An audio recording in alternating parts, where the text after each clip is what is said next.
Good morning बच्चों। चलिए आज ट्रांसलेशन में हम स्टोरी नंबर 4 को हिंदी से इंग्लिश में ट्रांसलेट करेंगे। स्टोरी नंबर 4 का नाम है छिपे खजाने की कहानी। पहले कहानी क्या है वो पढ़ेंगे, देन ट्रांसलेशन स्टार्ट करेंगे। So let's get started. कहानी ये है कि एक बार एक बूढ़ा किसान था। उसके 4 पुत्र थे। वे बहुत सुस्त थे, मतलब आलसी थे। वे कुछ भी नहीं करते थे। वे सदा लड़ते रहते थे। एक दिन किसान बीमार पड़ गया। वो जानता था कि उसका अंत निकट है। उसने अपने पुत्रों को बुलाया। उसने कहा कि हमारे खेत में एक खजाना है, इसे मेरी मौत के बाद निकाल लेना। उसके बाद किसान मर गया। सभी पुत्र खेत में गए। उन्होंने सारा खेत खोद लिया, मगर वहाँ खजाना नहीं था। एक अक्लमंद व्यक्ति ने उन्हें गेहूं बोने की सलाह दी। उन्होंने गेहूं बो दिए। उनकी फसल बहुत अच्छी हुई। उन्होंने परिश्रम की कीमत जान ली। उन्होंने मेहनत करनी आरंभ कर दी। तो इस स्टोरी की जो शिक्षा है वो ये है कि सेवा के बिना मेवा नहीं मिलती है। तो किसान के बेटे आलसी थे, निकम्मे थे, कुछ नहीं करते थे। जब किसान मरने वाला था तो उसको ये लगा कि मेरे मरने के बाद भी अगर ये इसी तरह से आलसी रहे तो उनकी ज़िंदगी तो ख़राब हो जाएगी। तो मरने से पहले उन्होंने अपने बेटों को ये सीख दी कि मेहनत करना। इसके लिए उसने ये थोड़ी सी स्टोरी क्रिएट की खजाने की, और उसके बाद बच्चों ने मेहनत की, फसल उगाई, फसल अच्छी हुई।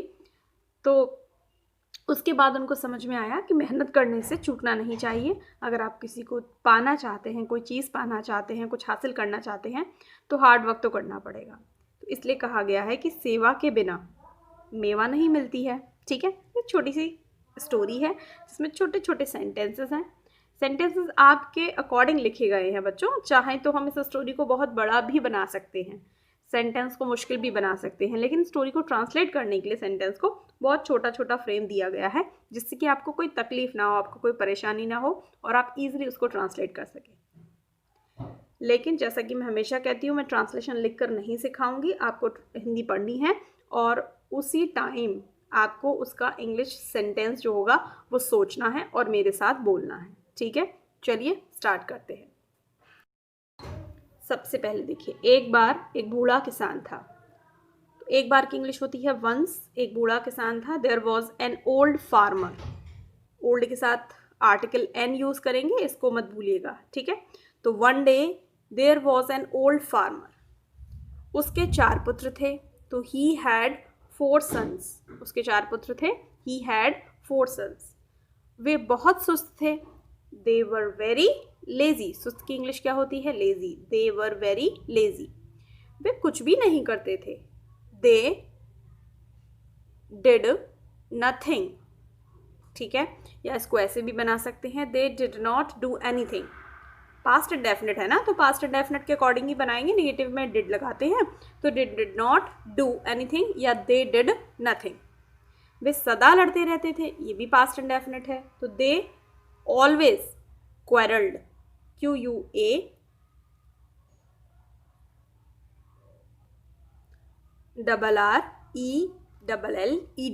ठीक है, तो वे सदा लड़ते रहते थे। They always quarrelled. एक दिन क्या हुआ, किसान बीमार पड़ गया। वन डे द फार्मर, उसी किसान की बात हो रही है ना, तो the farmer. One day the farmer बीमार पड़ गया। अगर कोई तो क्या लगाते हैं? फॉल लगाते हैं बीमार पड़ने के लिए, और गेट भी लगा सकते हैं। ठीक है, तो one day the farmer got sick. ठीक है, या फिर फॉल लगा सकते हैं और उसकी सेकेंड फॉर्म लगाएंगे फेल। तो one day the farmer fail सिक, कुछ भी लगा लीजिए। वह जानता था कि उसका अंत निकट है। तो ही न्यू, नो की second form, he knew that. अब उसका अंत निकट है को आप ऐसे सोच सकते हो कि वो जानता था कि वो मरने वाला है। तो he knew that he was going to die. भले ही यहाँ पर अंत निकट है लगाया है, लेकिन मैंने वॉज लगाया है। क्यों? क्योंकि जो पहला सेंटेंस है वो पास्ट में है, तो दूसरा भी पास्ट में बनाएंगे। तो he knew that he was going to die, वो मरने जा रहा था। मतलब वो मर रहा था, उसका अंत जो है वो निकट था। ठीक है। उसने अपने पुत्रों को बुलाया, तो he called his sons, SONS, he called his sons. उसने कहा, ही सेड, हमारे खेत में एक खजाना है। तो देयर से बनाएंगे इसको। ठीक है। देयर इज अ, खजाने की इंग्लिश क्या होती है बच्चों, बताओ? Treasure. TREASURE, treasure. There is a treasure in our field, हमारे खेत में एक खजाना है। There is a treasure in our field. अब आप बोलेंगे कि इसमें तो आपने इज लगा दिया। हाँ, इसमें मैंने इज लगाया। क्यों?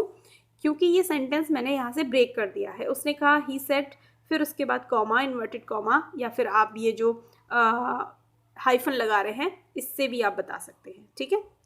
सॉरी, डैश, हाइफन नहीं है, डैश, डैश लगा रहे हैं तो इससे भी आपने सेंटेंस को ब्रेक कर दिया। तो जब आप सेंटेंस दैट लगाकर जोड़ते हैं, जैसे ऊपर वाले सेंटेंस में हुआ था, ही न्यू दैट, तो आपको टेंस सेम रखने पड़ेंगे। और अगर आप ये कॉमा और इन्वर्टेड कॉमा लगा देते हैं तो आप सेम सेंटेंस में बात अपनी बोल सकते हैं। ठीक है। इसे मेरी मौत के बाद निकाल लेना। अब निकाल लेना मतलब बाहर निकाल लेना, जो खजाना अंदर है ना गड़ा हुआ, उसे बाहर निकाल लेना।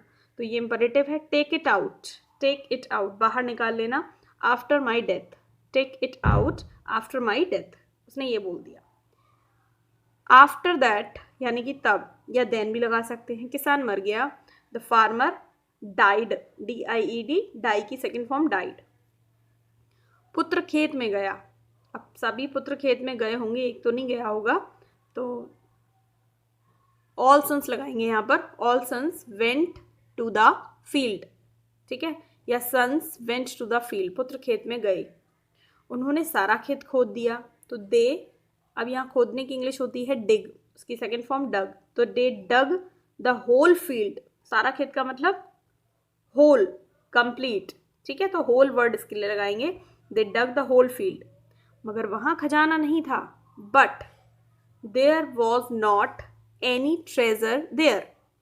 अब देयर जो आगे लगाया उसका तो कोई मीनिंग नहीं है, जो पीछे लगाएंगे उसका मीनिंग होगा वहाँ। तो but there was not any treasure there. एक अक्लमंद व्यक्ति ने, एन इंटेलिजेंट पर्सन, उन्हें गेहूं बोने की सलाह दी। Advised them to sow the wheat crop. ठीक है। एक अक्लमंद व्यक्ति ने, an intelligent person, advised them to sow the wheat crop, उन्होंने गेहूं बो दिए। दे सॉड द वीट, अब यहाँ पर हम उसकी सेकेंड फॉर्म लगाएंगे, सोड, SOWED, दे सोड द वीट, उनकी फसल बहुत अच्छी हुई। द क्रॉप वॉज गुड, या देयर क्रॉप वॉज गुड। ठीक। उन्होंने परिश्रम की कीमत जान ली, तो उन्होंने परिश्रम की कीमत पहचान ली या जान ली। तो दे, जब हम कोई चीज़ जान लेते हैं तो उसके लिए लगाते हैं कम टू नो, है ना। तो उसमें सेकेंड फॉर्म लगाएंगे, they came to know, they came to know the value of hard work, they came to know the value of hard work.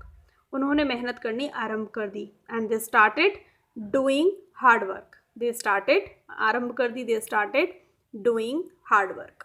ठीक है। The moral of the story is, सेवा बिना मेवा नहीं मिलती है, मतलब there is no gain without pain. There is no gain, gain मतलब कोई लाभ नहीं है, विदाउट पेन मतलब दर्द के बिना, सेवा के बिना। There is no gain without pain, अगर आप पेन नहीं लेंगे, अगर आप एफर्ट नहीं करेंगे तो आपको कोई भी मेवा नहीं मिलने वाली है, कोई भी लाभ नहीं होने वाला है। तो ये थी स्टोरी। अब जैसा कि हम हर बार करते हैं, स्टोरी को एक बार फिर से पढ़ेंगे, लेकिन इस बार केवल इंग्लिश में पढ़ेंगे, नो हिंदी। ठीक है। स्टार्ट करते हैं। मेरे साथ आप लोग देखते जाइए हिंदी के सेंटेंस और अपने दिमाग में स्टोरी बनाते जाइए। चलिए। Once there was an old farmer. He had 4 sons. They were very lazy. They did not do anything. They always quarreled. One day, the farmer got sick. He knew that he was going to die. He called his sons. He said, there is a treasure in our field. Take it out after my death. Then the farmer died. Sons went to the field. They dug the whole field, but there was not any treasure there. An intelligent person advised them to sow the wheat crop. They sowed the wheat. Their crop was good. They came to know the value of hard work. They started doing hard work. Start या stop के साथ participle लगाते हैं, इसलिए हमने doing लगाया. बहुत सारे बच्चे टू डू भी लगा देंगे, बट ऐसा नहीं लगाना है, ठीक है. इन्फिनेटिव नहीं लगाना है. वैसे आप दूसरे वर्ब होती तो लगा सकते थे, पर स्टार्ट और स्टॉप के साथ पार्टिसिपल लगाना होता है. Now the moral of the story is there is no gain without pain. Okay, तो अब इस स्टोरी को आप लोग बहुत अच्छे से ट्रांसलेट कर सकते हैं. अगर आपको फिर भी समझ में नहीं आ रहा है तो कमेंट सेक्शन में लिखकर पूछ लीजिएगा. एक सेंटेंस को ट्रांसलेट करने के काफ़ी सारे तरीके होते हैं.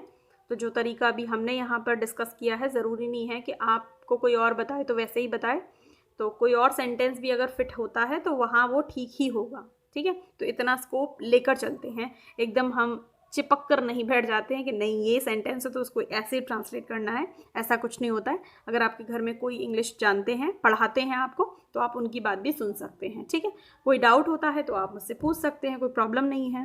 तो अब आप इसे कर लीजिए और सीखते रहिए. इन स्टोरी से बहुत कुछ सीखने के लिए भी मिलता है हमको, ठीक है बच्चों.